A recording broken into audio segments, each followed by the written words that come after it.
I mean, the current state of the planet in so many ways seems to be dire.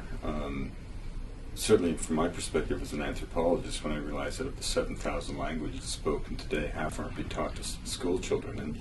And people always sort of say, well, that's just natural, it's just another form of change.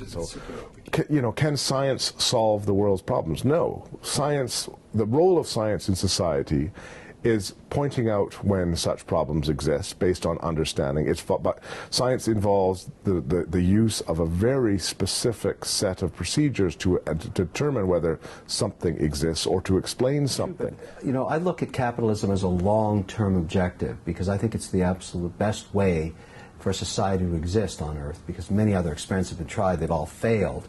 Capitalism survives because it works. But one of the derivatives, one of the symptoms, and one of the outputs of capitalism are bubbles. So you can have a tulip bubble a few hundred years ago. You can have an internet bubble. You can have a housing bubble. You can have a debt bubble. We're going through... Well, I think the fundamental forces are natural growth and consumption of any species. If you look at any species and you've let it go into a bountiful habitat, it'll just start gobbling it up and growing. And so that's what humanity has done.